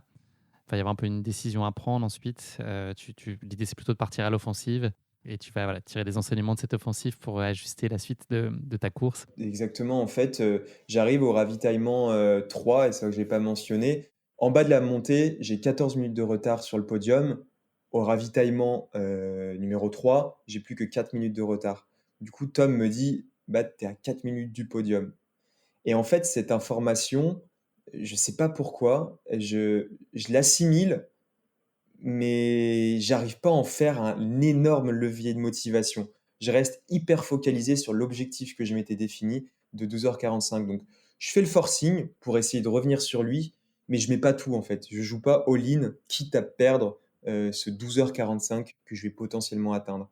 Et en fait, ça se matérialise par le fait que j'arrive au ravitaillement numéro 4, le dernier, au kilomètre 105, 15 km de l'arrivée, et j'ai repris en fait, Chêne m'a remis 5 minutes. Donc en fait, je suis à nouveau à 9 minutes. Et donc du coup, à la fois ça me rassure dans ma stratégie, à la fois ça me dit que voilà, en fait, il me reste encore pas mal de choses à apprendre sur le fait d'être capable de jouer all-in à certains moments clés de la course. Je pense que le podium, il se joue là, c'est que je suis pas capable à ce moment-là de tout perdre. Je suis pas capable de mettre l'effort qu'il faut pour revenir à 1 minute de lui, qui me voit derrière, qui doute, et revenir sur lui, quitte à souffrir un peu derrière et à m'accrocher. Mais je suis pas prêt à le faire, et du coup, je le fais pas. Il y a une chose qui est, étonnante, j'ai trouvé en tout cas, c'est que, tu fais la course sans regarder ta montre. Et je trouve que c'est peut-être paradoxal ou pas, à toi de me le dire, alors que tu as, voilà, tu cette idée, et l'objectif principal est lié quand même à un chrono, à un temps. Est-ce que ça veut dire que, fonctionner et opérer avec juste des points d'étape avec ton équipe qui te donne des repères et puis toi, le reste du temps, te fier à tes sensations, c'est suffisant pour réussir à garder le cap, à toi auto-évaluer comment tu te situes par rapport à l'objectif? Ou est-ce que c'est, voilà, est-ce que c'est quelque chose que tu fais habituellement? Ou est-ce que c'était spécifiquement, décidé sur ce Lavaredo aussi de vivre, sans les yeux rivés sur la montre? En fait, je pense que c'est une qualité naturelle que j'ai, c'est que on me demande de me mettre à une vitesse ou une allure, et ça vient de mon passé vraiment peu académique. C'est-à-dire qu'avant, j'avais pas de montre et je m'entraînais un peu à la sensation. Tu me demandes à me mettre à 12 km/h sur le plat, bah, j'y arrive à peut-être 0,1 km/h près. Tu me demandes d'être à 17 km/h, je vais y arriver, pareil, sans regarder la montre.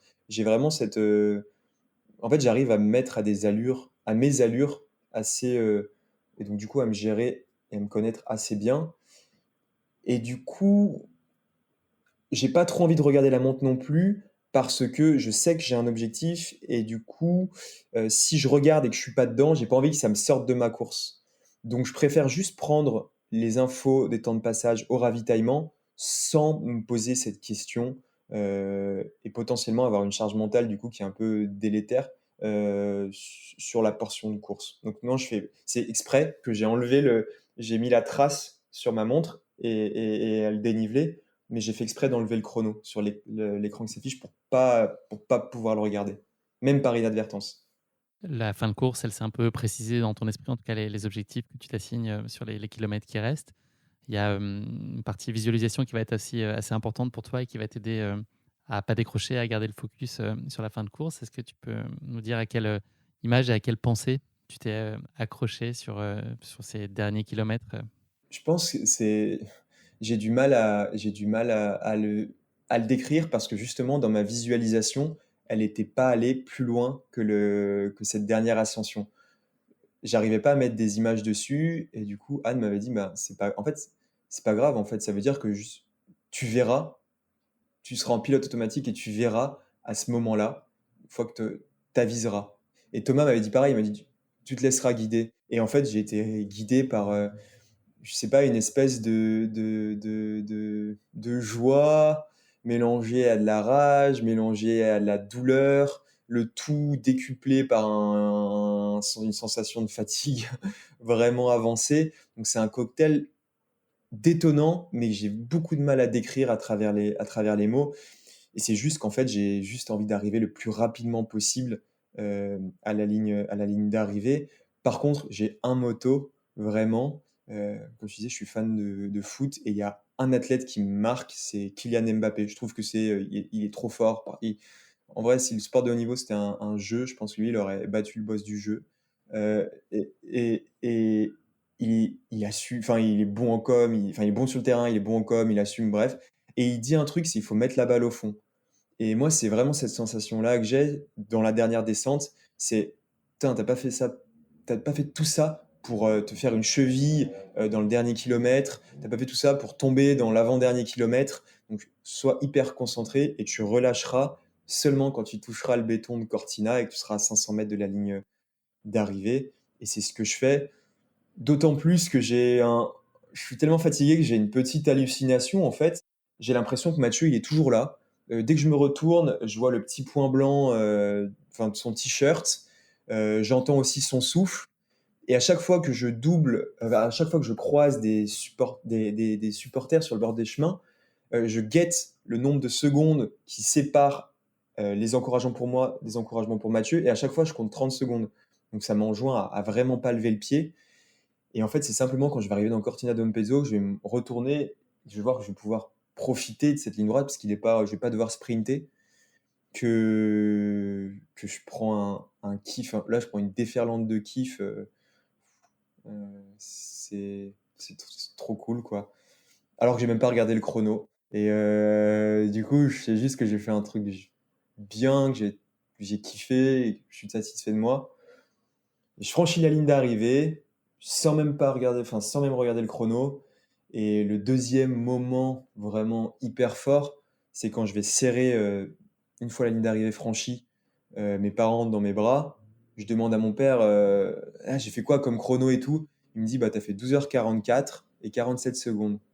Et là, je me dis, waouh, pour 13 secondes, c'est-à-dire que chaque choix que j'ai fait, genre même quand une compote est tombée, que je l'ai ramassée, quand j'ai changé de chaussures, tout- tous les choix que j'ai faits, ils m'ont amené à faire à 13 secondes de mon objectif idéal. Et là, du coup, je ressens un sentiment d'accomplissement que je souhaite de vivre à tout le monde. Et de la reconnaissance aussi, beaucoup. Et de la Ouais, satisfaction pour toi et beaucoup de reconnaissance pour ton entourage au sens large. exactement.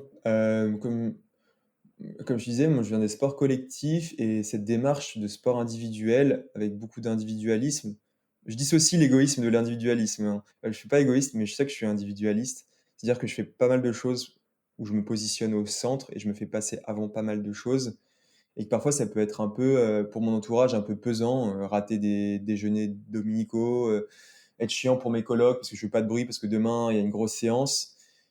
Et j'ai un peu de mal à l'assumer, ça, au quotidien. Et en fait, à ce moment-là, je me sens juste ultra reconnaissant pour tous ceux qui répondent à cette exigence individualiste par de la bienveillance et qui sont OK avec mon projet. Et en fait, depuis, c'est ça que je ressens. J'ai juste envie d'être cool avec eux, de les remercier et moi, maintenant, de leur rendre ce qu'ils m'ont donné jusqu'à la prochaine échéance. Il faut quand même le mentionner, donc la course, elle a été marquée par la victoire de l'Allemand Annenberger qui s'est imposé en 11h56. Il a signé pour l'occasion le nouveau record de l'épreuve. Il a amélioré de 6 minutes. Déjà, ça marque, puisque c'était lui déjà le détenteur précédemment. Mathieu, il n'était pas 30 secondes derrière toi, il était 10 minutes. Mathieu a bouclé la course en 5e position en 12h54 minutes. Ma question suivante, c'est sur finalement Il y a des parallèles qui sont arithmétiquement faisables avec ta position sur la Transgrande Canaria, sauf que c'est deux histoires très différentes. C'est quoi la signification et le ressenti sur ce Lavaredo? Ils sont tout autres, j'imagine. Elle Oui, veut c'est vrai. complètement dire autre chose, cette 4e place. Ouais, moi, ça fait 2 fois que je finis quatrième. Et souvent, dans la littérature sportive, on dit que le quatrième, c'est le premier des perdants. Franchement, moi, je me considère comme le quatrième des gagnants. Enfin, c'est vraiment comme ça que j'ai pris ces 2 quatrièmes places. Parce que je pense que déjà, c'était pas j'avais pas d'objectif de place, j'avais juste des objectifs de temps. Et du coup, je le vis différemment parce que la Transgrande Canaria, je me dis, c'est ça que j'aime et c'est ce pourquoi je suis fait, ce pourquoi j'ai peut-être un petit talent. Et là, au Lavaredo, je confirme avec une performance que j'estime plus aboutie d'un point de vue sportif parce que il y avait vraiment du lourd sur la ligne de départ, c'est parti super fort et qu'en fait, ben moi, je finis quatrième à la pédale. Enfin, c'est vraiment le mot que j'ai, c'est à la pédale. Et quand je regarde derrière, bah, je vois Robert Agenal, enfin, je vois Mathieu Blanchard, troisième à l'UTMB, je vois Robert Agenal, deuxième à l'UTMB, je vois des gars super expérimentés. Et, euh, et je me dis, ben, ça confirme. et c'est vraiment comme ça que je l'appréhende, comme une étape supplémentaire, validée. A posteriori, qu'est-ce qui t'a semblé le plus difficile à gérer sur ce Lavaredo? Heu, je pense, c'est la gestion de la nouveauté, au sens où j'ai découvert un schéma de course dans lequel, je m'étais jamais embarqué, c'est-à-dire prendre des risques.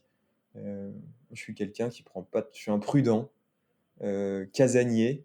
J'aime pas trop la nouveauté. J'aime faire les choses plein de fois jusqu'à les maîtriser parfaitement et là, du coup, j'étais dans l'imprévu total, sans parachute un peu, dans cette stratégie un peu nouvelle, de partir fort et je trouve que je me suis pas mal adapté, mais oui, j'ai trouvé ça dur et du coup, ça me donne pas envie de recommencer. Ça me donne non, c'est ça, ça me donne envie de profiter, mais vraiment longtemps et de surfer sur cette vague-là pendant pas mal de semaines.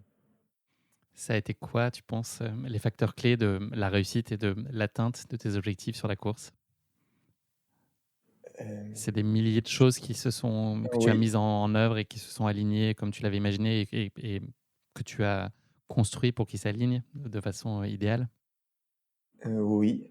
Il y en a tellement que du coup, je vais te proposer, comme en foot, de te dire que l'important, c'est les 3 points C'est de et la du mettre au coup fond. ouais, c'est ça trop plein de métaphores. Mais du coup, si je retiens 3 points, la première ce serait la préparation. Je pense qu'elle a été vraiment bonne. Hem, J'avais l'impression d'avoir un petit collier et je mettais les perles les unes les fu enfin, au fur et à mesure, je mettais les petites billes en bois, les petites perles, pendant ces 3 mois de préparation et du coup, quand je l'ai enfilé le jour de la course, je me sentais prêt et ça, c'était vachement sécurisant. La deuxième chose, c'est la prépa mentale, que je fais depuis 1 an et qui m'a vraiment offert beaucoup de sérénité et enfin, la troisième chose, c'est vraiment Heu, le team et le partage et ma famille et en fait le supplément d'âme qu'ils me donnent et les émotions qu'ils me permettent de vivre par leur présence et leur soutien. S'il n'y en avait qu'une, question, classique de l'épisode, une seule image, un moment que tu figes? Je pense que c'est quand j'ai s c'est quand j'ai franchi la ligne d'arrivée et quand j'ai serré Tom, dans mes bras fort parce que, ah, Tom, c'est hyper particulier. C'est le fondateur du team, c'est un ami. Enfin, moi, je considère comme un ami, presque un frère d'armes, mais en même temps, il y a un rapport hiérarchique au sens où c'est le team manager et il est exigeant avec nous, mais il a le compliment rare. Et du coup, quand tu lis ça dans ses yeux, on l'a fait ensemble. euh, et que tu te serres dans les bras vraiment d'une empoignade virile mais forte et vraie, putain, ça fait trop du bien et ça valide tout ce que tu as fait en amont pour vivre ces 20 secondes. Donc c'est le moment que je retiendrai. Comment tu sors de cette course? Apaisé. Repu, repu et pas par les battioli, tu sais, c'est les petits gâteaux ronds là qu'on trouve en Italie un peu de partout et qui te vendent sous format 5 kilos dans les stations-service, mais repu de kilomètres et apaisé parce que je me suis prouvé que si je continuais, ben, mes rêves, ils pourraient peut-être devenir des objectifs. Merci beaucoup, Baptiste, d'avoir partagé avec nous, ton Lavaredo. On va parler maintenant un peu de l'avenir et se projeter. Est-ce que tu peux nous parler de tes rendez-vous sportifs qui sont à ton calendrier 2022? Alors, mon petit doigt m'a dit qu'on te verrait, du côté de Chamonix à la fin du mois d'août prochain et j'ai l'impression que c'est pas pour un stage de photographie de bouquetin? Non, non, non. Non, non, je sais pas pour un stage de photographie, c'est plutôt, pour une petite course, sur lesquelles j'ai qui me procure vraiment beaucoup d'envie et d'appétit et heu et ouais, j'ai hâte. J'ai hâte d'être sur cette course-là, sur la CCC donc de l'UTMB Mont-Blanc. Donc ça, c'est ton grand rendez-vous, le rendez-vous français dont tu parlais tout à l'heure, c'est celui-là et c'est ta grosse échéance, sur la fin de l'année? Exactement. Il y avait vraiment, j'avais construit ma saison sur un triptyque, 3 objectifs, et là c'est le troisième. Et je l'aborde avec beaucoup d'envie et d'enthousiasme parce que je pense que ça sera assez rare dans ma carrière d'arriver à Chamonix en ayant déjà réussi sa saison en fait. Euh, Au sens où pour moi ma saison 2022 elle est très bien. Et en fait ça peut être la cerise sur le gâteau. Et du coup d'arriver dans cette dynamique positive, j'ai envie d'en profiter et ça me met plutôt dans un mood joyeux et enthousiaste. C'est un coup à faire une grosse perf comme ça, là, d'arriver relâché, en ayant finalement pas de pression et le sentiment que la saison a déjà été pleinement réussie. Bon. Oh, et du coup, je vais pas répondre à cette Non, non, ne question parce réponds que pas. Non, non, j'ai non. envie de garder justement cette non-pression. Ne dénature pas voilà, le relâchement que tu as à l'abord de cette course. Exactement. À plus long terme, est-ce qu'il y a un défi, une course ou quelque chose du off, une autre discipline? Est-ce que tu as un rêve sportif ou une aventure qui te tient à cœur et que tu voudrais accomplir dans un horizon plus ou moins lointain? Mais il y a une course qui me tient vraiment à cœur et qui m'a fait aimer ce sport et qui est hyper symbolique parce qu'elle fait vraiment la jonction de mon histoire. C'est la Saint-Élion. Enfin, voilà, moi j'ai grandi entre Saint-Étienne et Lyon et c'est un peu la première grosse course que j'ai faite. Et mon rêve, ouais, ce serait d'être le premier à amener ma frontale à la Anthony Garnier en partant de Saint-Étienne un de ces soirs de décembre, sous la pluie ou sous la neige. Obligatoire. Voilà.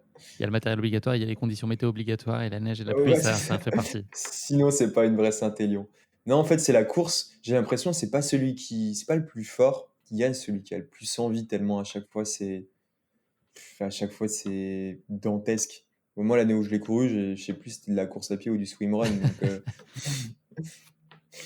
mais c'est cool. Franchement, faut venir, hein. Promis. Baptiste, je te propose de conclure cet épisode avec la dernière question qui n'est autre que le motto de la fin. Est-ce que tu aurais un motto, une devise qui t'est particulièrement chère et qui a un sens et une saveur toute particulière pour toi? Est-ce que tu en aurais un à partager avec nos auditeurs? Alors moi, c'est un motto assez personnel et qu'on partage un petit peu dans le team. C'est on se prépare non pas pour une belle saison, mais on se prépare pour une grande carrière. Et du coup, même si on pratique pas ce sport dans une démarche, j'ai envie de dire, de performance ou de haut niveau, ben, je trouve que ça implique juste une notion de long terme et de construction qui rend la démarche hyper intéressante, peu importe le niveau auquel on se situe et auquel on aspire. Donc voilà, c'est ce que j'aurais envie de partager et moi, c'est quelque chose qui me porte au quotidien. Et ça allège aussi un peu, j'imagine, la pression. Le fait de savoir qu'il y a le temps de la construction, en fait, que vous n'êtes pas dans un retour sur investissement court-termiste. Exactement. Et du coup, ça incite aussi, ça veut dire que chaque échec est constructif car il est envisagé comme une étape, donc ça invite à rebondir, et que chaque réussite est aussi une étape, donc ça invite à pas s'enflammer non plus. Donc voilà, je trouve que c'est la bonne pondération pour avancer patiemment et se faire plaisir. Merci beaucoup, Baptiste. C'est malheureusement déjà la fin de cet épisode. Merci d'avoir partagé avec nous ta spectaculaire course au Lavaredo qui a été fondatrice pour toi à bien des égards et qui, n'en pas douter, va être un jalon majeur de ton parcours sportif. Merci pour ton regard affûté, ton précieux sens de l'analyse et puis ta verve qui nous ont permis de vivre pleinement dans tes baskets cette course haletante et de comprendre parfaitement les enjeux qui étaient les tiens en tête de course notamment. C'est aussi très intéressant de vivre ça de l'intérieur, de mieux comprendre comment ça se passe et comment ça se joue.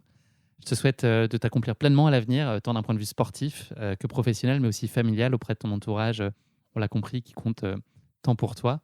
Et puis je te donne aussi, si tu veux bien, rendez-vous fin août auprès d'un Mmh. micro de course épique pour qu'on se retrouve et que tu me racontes ta CCC qui, je l'espère pour l'occasion, sera l'acronyme d'une course cartonnée par Chassagne. Voilà, c'est un peu ça l'objectif de la Oh! CCC pour toi cette année.